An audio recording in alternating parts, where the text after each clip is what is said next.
Good afternoon. You're muted. Good afternoon. How are you? Fine. How are things going? Oh, it's going. Oh, it's going. Well, that's always good. Yeah, I've been up since 2 this morning waiting on this meeting. Oh, Lord. Yeah. Hey, Lordy. All right. Who's going to be joining us today from your organization? It should be Kelvin Thompson from CPCC. Kelvin Yes. Thompson. Is he a mister or a doctor? He is a Mr. All right. He's from CPCC. Yes, sir. All right. I've already sent him an email and a text. Okay. Well, we've still got a few more minutes here. Jim, how are you today? Doing good. How about you? I'm excited to be here. I'm hopefully be even more excited to be leaving Rutherford County when we get through the day. I would like to go home before too much longer this week. Are you at Lake Lure? Yeah, I'm in Lake Lure. I'm in Apple Valley. Yeah. Yeah. There he is, Mr. Thompson. He's connecting. Yeah, it's been a hectic week trying to get everything in. Mr. Thompson, can you hear us? Yes, I can. Can you hear me? I can. Welcome. Thank you for being with us and joining us today. Well, you're welcome. It's great to be here. Thank you. We're going to go ahead and get started. Angie said she's been up since 2 waiting on this today, so we won't hold her up any longer. So Angie, we'll let you share your screen and get started with your presentation today. Okay. Recording in progress.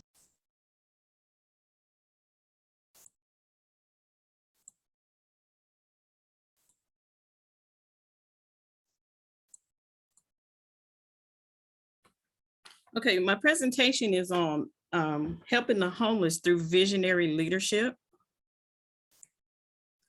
And while I was doing the research, the literature reviews show that the number of homeless Americans continues to increase every year, while the funding to prevent it continues to decrease every year.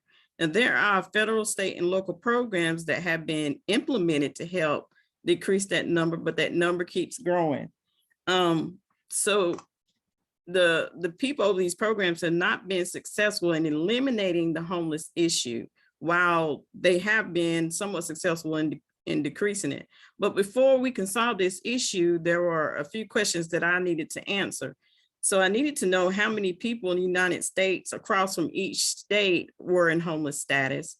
And I needed to determine what it means to be homeless in America. And did we truly understand the difference between being poor and being homeless in America? And then what programs are currently in place to help the homeless? And then how can these programs be modified to enhance its feasibility? And what is the estimated cost to fix these issues? So in collecting the quantitative data, I began to look up the number of homeless people across each state.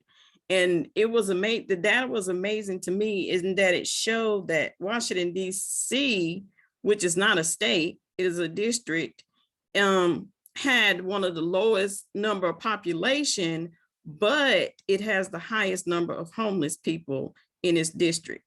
So that was just amazing. And then across the United States, the number of homeless only measured 0.63%. It's not even 1%. So it makes it look like it's a little problem, but we do know that it's a huge issue in the United States.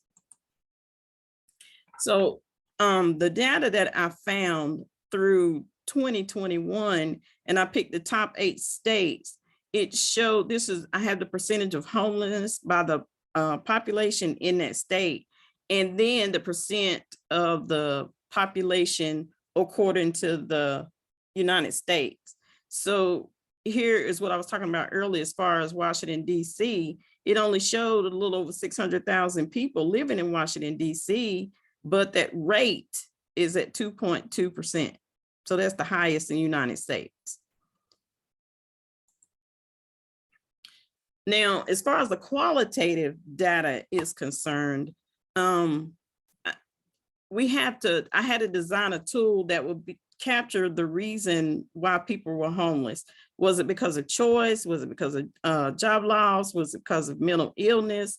Was it because of crime, eviction? And then since I've turned in this project and looking at several news reports, I now realize that another column or a couple of columns will need to be added to capture those that are homeless due to gentrification or priced out of their homes, no affordable housing. So that is another reason that would needed to be added. So one of the questions, the first question is, what does it mean to be homeless in America? So the American dream is to have a life of freedom, happiness, love, and a home. We always grew up as the American dream is the spouse with 2.3 children and living in a house with a white picket fence. Well, we know that's not a reality for most Americans. And one thing that I don't remember when I was in elementary school, when the teachers would go around and ask us, what do we want to be when we grew up? I don't remember anybody ever saying homeless. So I did find out that homelessness can affect the soul of a person, because Axelrod Contrada even said homeless individuals typically suffer from feelings of shame and embarrassment. So another question, the second question I had to ask myself is, do we understand the difference between being poor and being homeless? So one of the mistakes I made is I put the two statuses together and found that they can be independent of one another. One can be poor and have a home, and one could be homeless, and be on the street by choice. And I actually found that out personally when I was at one of the plants in Lenore. There was a lady that came by the plant every day, and she was homeless and on the street, and then come to find out she was one of the richest women in Lenore. She just chose to be on the street. So those two statuses can be independent of one another. So the programs that I researched, there are a lot of programs in the United States that combat homelessness. But what I found interesting is that while these programs, and there are many, they keep decreasing the funding every year. So besides the McKinney-Vento Act that I stated in my literature review, there are different rental assistance programs in the United States that are financed through HUD, the Housing and Urban Development. There's the Continuance of Care program that provides funding to different nonprofit organizations to help with the homeless. There's the Emergency Solution Grants that also gives funding for different services.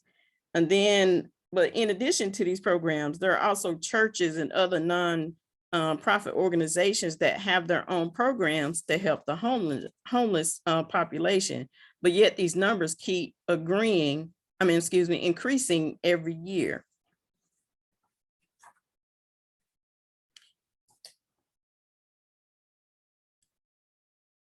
So then the next question that I ask myself is, how can these programs be modified to enhance its feasibility? So one thing is that they need to measure each program for its effectiveness. There's no research out there that shows that they have measured these programs, which is probably why they keep decreasing the funding.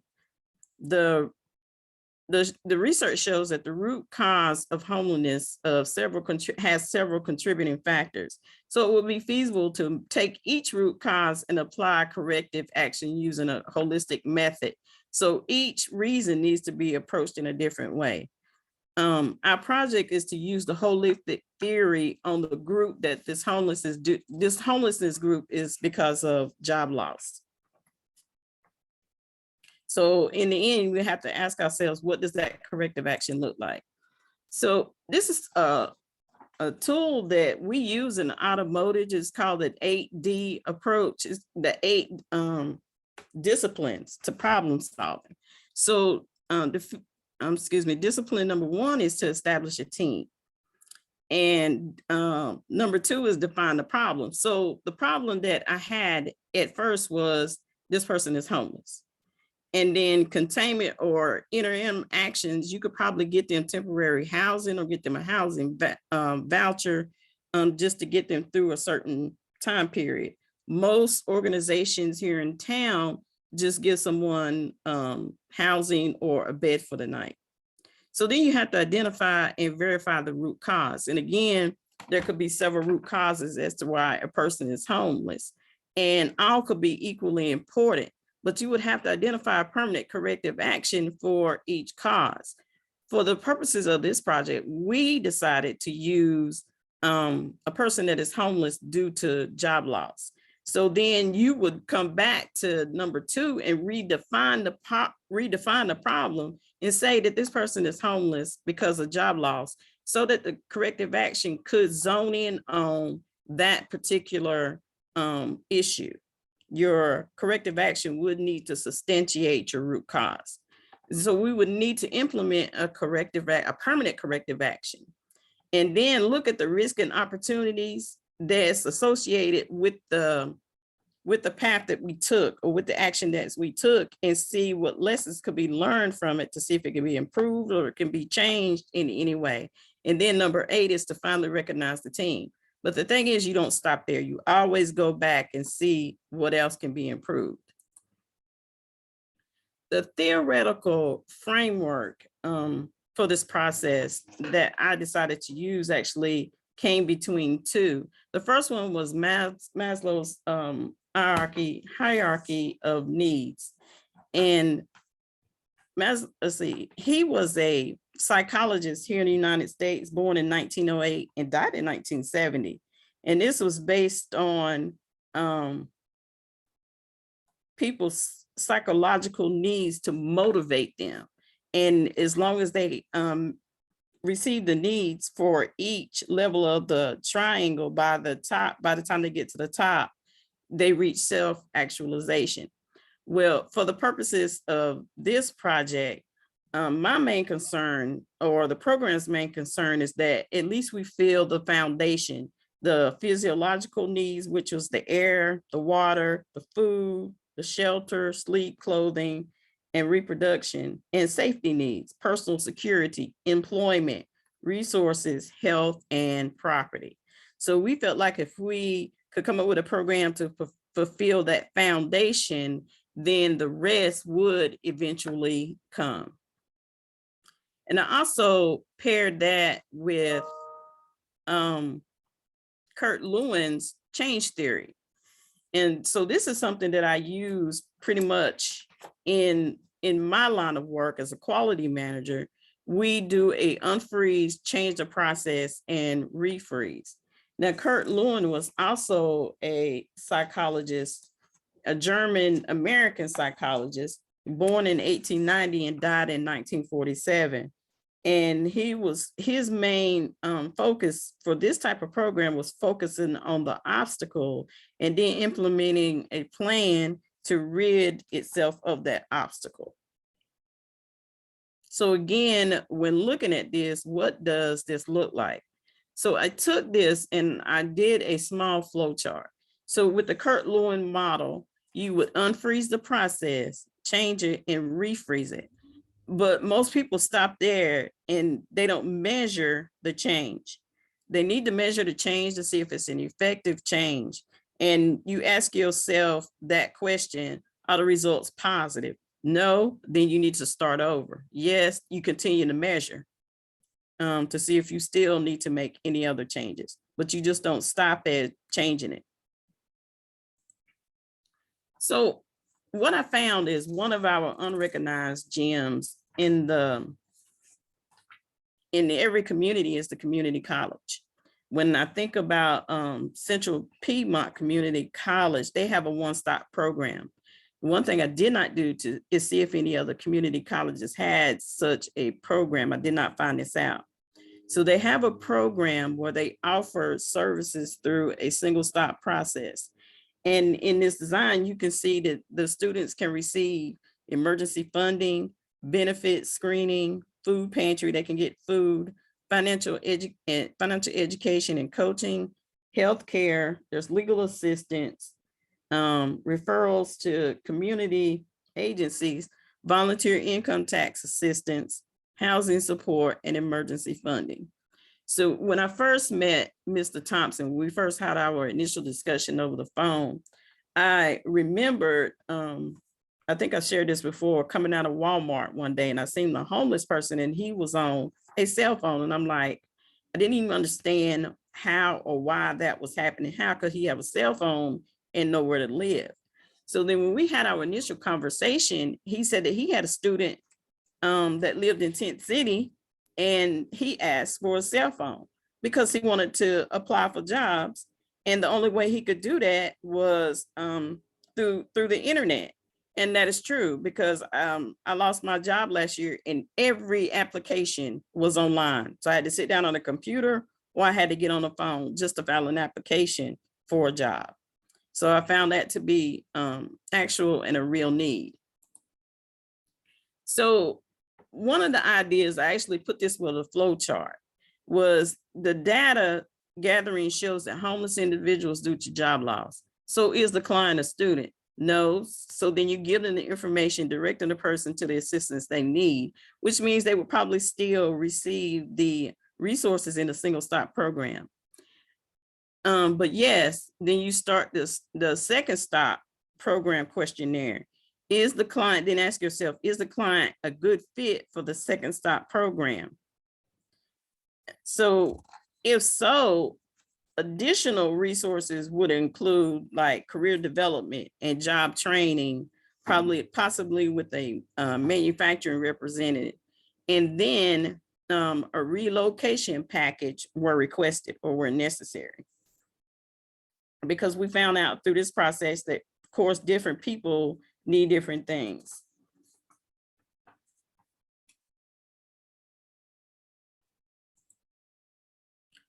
So how do we get there? It would mean that Central Piedmont Community College would first need to determine if there's a feasible program to ask the state for funding.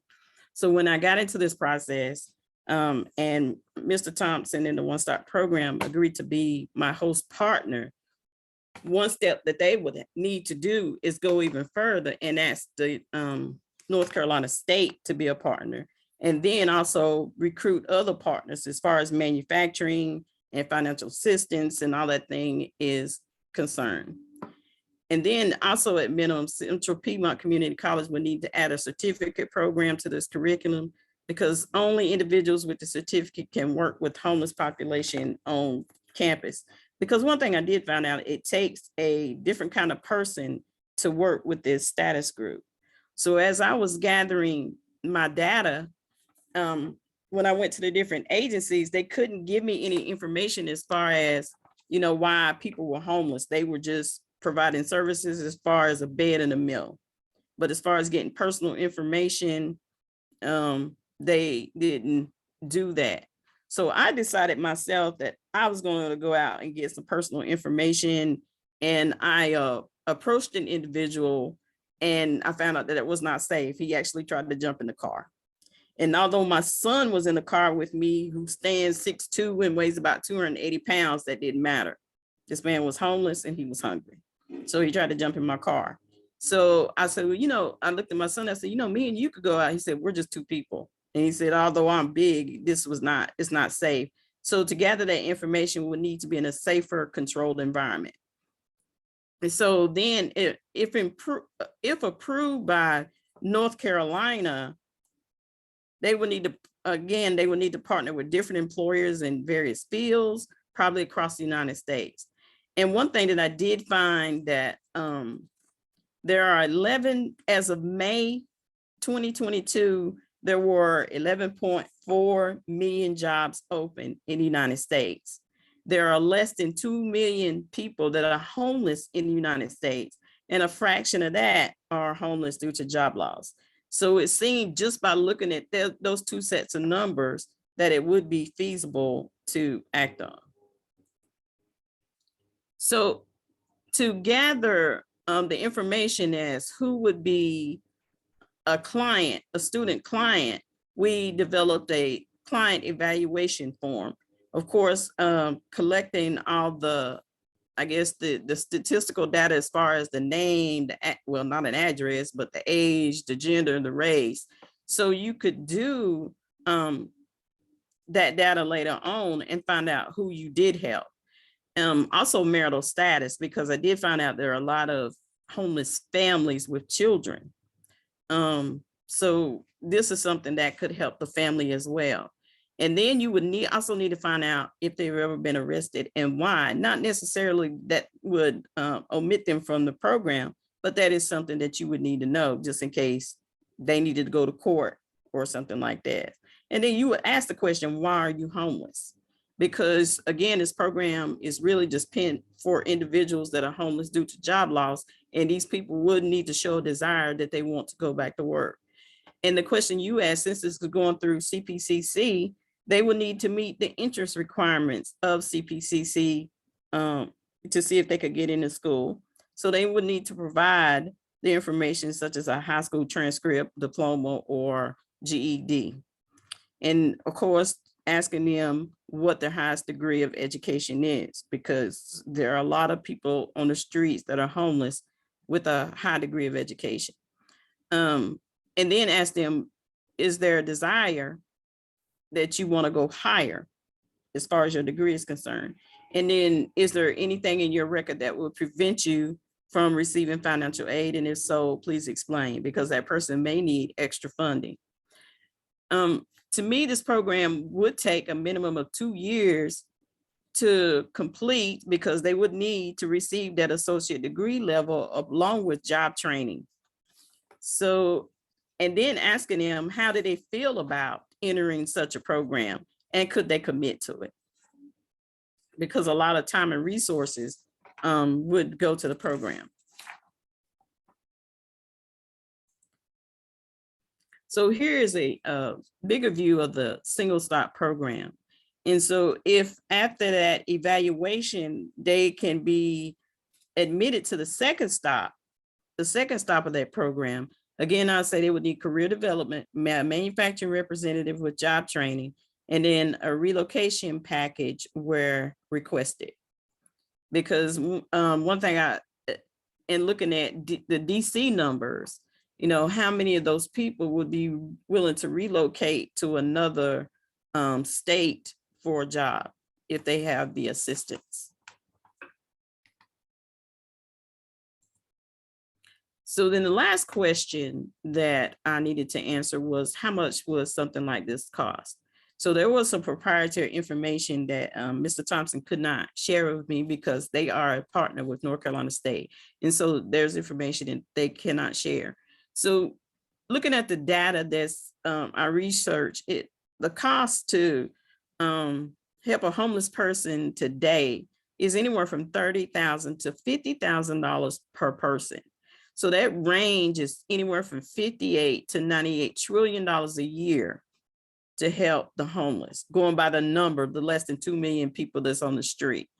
And now we have, for example, the Counselor for the Homeless only receives $5.5 billion. And that number keeps decreasing every year. And so that's why we really just don't see an issue. I mean, don't see a clear path or a improvement to decreasing those numbers. But I think that I am suggesting that a holistic approach, looking at just one part of the problem, could actually reduce these numbers. So one thing that I remember Dr. Lamb saying to us is, all we want to do is move the needle. So to me, the holistic approach and reducing the number of homeless in America is feasible, and it could help move the needle. If we combine Maslow's hierarchy of needs coupled with Lewin's change model, I think it's a problem, even though it's a problem that continues to grow for several different causes. I think is one that we can eliminate just by taking a bite by bite at a time. Because if you eliminate the issue when it comes to job loss and it's successful, then this is something that could be used across the country, with CPCC being the subject matter experts. They could be the trainers, as well as charge a fee and for training and for classes to show how this program could help. There is a reason to believe there would be a decrease in the number of homelessness if the holistic approach is used, but we need to have that vision to see that this problem can be eliminated or decreased by each reason. And that's all. Excellent presentation. Thank you. We'll open up the floor for any questions at this time. And I'm going to go ahead and share my screen. And we'll kind of go down the checklist here.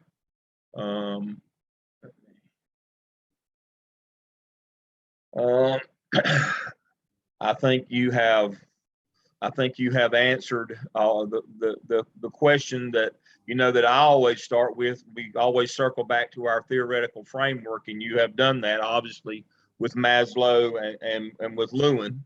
I think what was most impressive to me was you realized early on from the literature and from personal experience that there's different causes to homelessness. We can't just assume that everybody on the street is there due to circumstance. Some of them are choice. That 2 million that are on the street, and I think that allowed you to narrow your focus to just those who because of financial issues and job loss. That's the group that wants to change this status. I think you're exactly right. You can't be chasing the ones that don't want to be. This program is for those people who are not there by choice but by circumstance. I think that's what Maslow has led us to. That the people who want that safety, those physiological needs. I think you're exactly right, and I like that you've employed Lewin's change. That you got to unfreeze and then change to where you need to be, and then you need a continuous. You need a fidelity check in the end to make sure you are moving that needle. That's exactly right.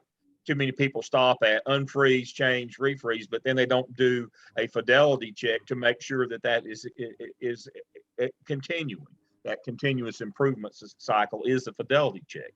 Is what we're doing working. I think you have very, very articulately laid out your theoretical framework, and your methodology is very sound. I am very appreciative of that. Anybody else have anything that they would like to ask, or questions that they have at this time? Hearing none, Angie, we'll move on through our list here. What courses in the DEOL sequence, course or courses, has been most impactful for you in your personal journey of leadership? Well, I want to say, I think it was 732. Because I think that's where we started talking about the different leadership styles and the different practices. I enjoyed 734. I think that was the one with ethics. And I think that's because I got to do the movie review on Henrietta Lacks, the Henrietta Lacks story. So I enjoyed that class. I also enjoyed 738 in reading data, because I deal with numbers all the time, but you can read those numbers in different ways. So you have to learn how to read the data for your particular situation. So I enjoyed that class. And I think this one we took earlier this year, 752, innovation and talking about creativity and leadership. I enjoyed that class as well. Very good. I was reminded of our first case study in 738 from your presentation today of the Community Action Network, where people were losing funding because they couldn't articulate their metrics for success. Yeah, I think that speaks to your study. Yeah. We're going to have to figure out a way. Is it numbers? Is it quality or quantity? how many do we serve and how well we serve them? And we've not been very good at explaining that data to people or defining those metrics. And that's exactly part of I think that's the biggest problem with trying to tackle the homeless problem in America is we don't have any metrics for success. We don't know what we should be doing or how well we're doing it. And I think this program would be able to yeah. track that. And I think we have realized that we don't know what we're doing. And that's why even now, they start to police the homeless. And if they don't show up to court, what are you going to do? They don't have an address. Yeah. I mean, Yeah. I think that case study perfectly defines the issue that we're having here that nonprofits have. yeah. And that's why funding continues to decline. Yes. I think you're exactly right. And a program like this that is research-based and has deliverables and measurables, you can show that you're moving the needle. And that's what it takes to keep funding alive. You got to make a good number go up or a bad number go down. Yeah. It's just that simple if you want to get funding. I think you have eloquently displayed that today. Thank you. What challenges did you present? You mentioned one of them. You lost your job last year, and what did you learn from that experience? Well, I lost my job last year, and so it's not that I lost a home, but I lost a lot of my security as far as, oh God, what am I going to do now? Because, and then even doing the research showed that everybody is 2 to 3 paychecks from homelessness. So do we have those contingency plans in place if something happens? I had to look at a lot. And this is really the only country that really ties your insurance to your job, your health care, your insurance to your job, and unless you just get a separate policy, but they tie it to your job. So all in the shadow of one day, I lost all of that. So it was very sobering. And also going through the pandemic.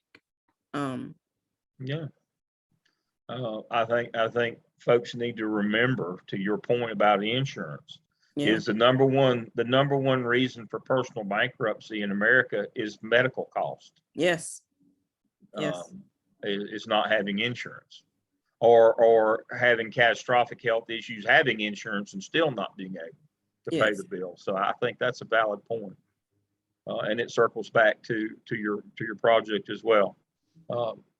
Angie, who are you as a leader today? As a result of this program, who are you? 754 personal leadership. Who are you and who are you as a leader? Who am I as a leader?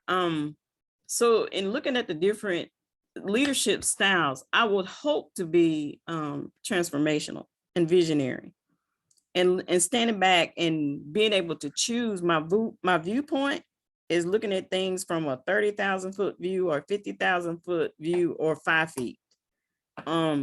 So I want to see myself looking at the end problem and what can I do to help with the situation. So I see myself as a visionary leader today of what things could be, because I see the possibility in everything and what can I do to help it get there. I think that's a worthy goal and a worthy position to take. I think you've mentioned how you're a better problem solver. So my final question before we go to Mr. Thompson is, for God and humanity, pro Deo et humanitate, Gardner Webb's motto, service for God and humanity. How do you plan in your life going forward? How do you plan to serve God and humanity? Well, I guess through helping. Actually, this project has taught me to help more in community outreach, to see where I can help from as far as an analytical person. I had one point, my father talked about me running for Congress. I don't think I want to go there. But I guess from a community standpoint, because everything is, to me, is local. So just getting out in my community and seeing what I can do or where I can help to serve God and humanity. And also realize that, but for the grace of God, there go I, when someone is on the street. Mm-hmm. Yeah. Exactly. But for the grace of God, he's exactly right. I am going to assign folks to the breakout room. Mr. Thompson, if you'll stay with Dr. Hamilton and I.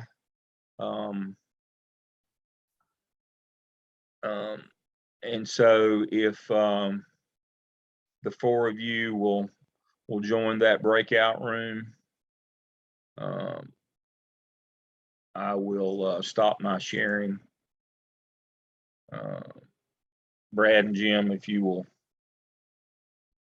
go ahead. There we go. Again, Mr. Thompson, thank you so much for being with us today. Thank you for the partnership, because it is a partnership with Gardner Webb and with Angie. I wanted to ask you a couple of questions. What impact did Angie's project have on your program at Central Piedmont? If you could share that with us. And I would say, if we look at impact, I know she shared a lot of the things that we do with our office at Single Stop. And even though we've been helping students for years with housing resources, I always tell people you never stop learning. And so when Ms. Martin came along, the collaboration, the data, the research, I would say it helped our work to grow, because even the research pertaining to different funding streams, because I know with housing, you know, housing is it's tough when students don't have housing. And so we look for many funding streams that we can to find different grants. And so working with Ms. Martin, she kind of helped expose us to other opportunities that were out there. We've even applied to some, so we haven't gotten the results of them yet. But I would say she has just given us other options. And so the research has really helped out, because though I have a housing support coordinator that works part-time, she was able to kind of fill in some of the gaps and able to like find additional research, and even how she bought in with the Maslow hierarchy. And I actually used some of her research with some of the work I've trained my people with. And, you know, I kind of helped them to realize, you know, if that basic need at the bottom, those physiological needs are not met, then it's hard to help them to see a need for a degree. And Exactly. so just working with her, just exposing us to just more information, I would say. And so she did an awesome job, excellent job working with it, and we appreciate and value the partnership. Well, thank you. We appreciate you and your taking your time today and the time that you spent with her. Is there any reason that you know of that we should not confer a terminal degree on Angie?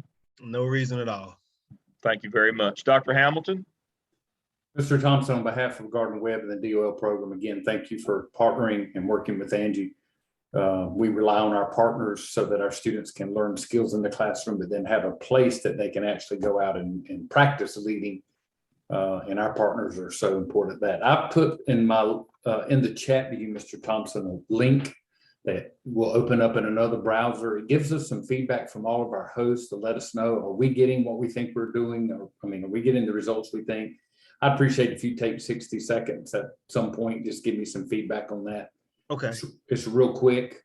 But again, thank you on behalf of the university and our program. Thank you all for being a partner. I enjoyed being a part of this project. Thank you all. Great. Thank All you. right. Thank you. Thank you. Thank Well, you, Ms. Martin. let me be the first to welcome back Dr. Angie Martin, our newest DEOL graduate. Thank you and congratulations. I will now open up the floor first to Mr. Thompson. Again, thank you. If you'd like to say some words to Angie. Angie Martin, it's been a pleasure and a joy working with you. As I share with your colleagues, you are tremendous. Your work, your research, you put a lot of work into it. I don't see it as something you just did just for a project. I think it's your life. You have a passion for it. And I think if you continue to pursue your passion, I believe God will open up every door that he has for your life. So continue to walk in your call and do this great work that's before you, and keep on. Congratulations. You earned it. You deserved it. Keep up the great work. Thank you. You about to make me cry. Don't make me cry. Thank you. I get through it. Classmates, if you'd like to. Good job, Angie. Thank you. Thank you. Thank you for Brad. being here. Yeah, congratulations, Angie. As I said in the breakout room, I really learned a lot. This is a tough topic. You did a great job. Thank you. Mhm. It And is. Desiree is my daughter, so she joined us today also. Her and my grandbaby online. Yes, congrats. My daughter says the same. All right. At this time, I'm going to turn our program over to Dr. Hamilton to give you your charge, and he'll close us out in a prayer today. Dr. Hamilton. Great. Angie, congratulations on behalf of your classmates in the university. I know this has not been an easy road for you, but I hope you'll find out that it's been worth the effort that you put into it. So scripture reminds us that where much is given, much shall be required. And by being terminally degreed, it raises the expectation from the people that we encounter and those that are in our circle. So I just want to encourage you as a graduate from Gardner-Webb, serving God and humanity, that you are prepared to step up and serve that way, that we serve for the right reasons, for all the good things, not for personal gain or for those types of things. And to use your degree as you used your learning in the program for the good, to make your community and congratulations on doing such an impactful project. I mean, this is, I think you're the only one that we've had so far in the program that has tackled this issue. So congratulations for doing that. You're now part of the DEOL family. You'll get a chance to give your information so that we can stay in touch with you. You'll still have your Gardner-Webb email, so check it at some point from time to time. Come back to the OLL in the summer. Let us know all the good things that you're doing. Speak to classes, speak to potential students. Just stay as connected as you would like to stay connected. We would love for you to do that. Okay.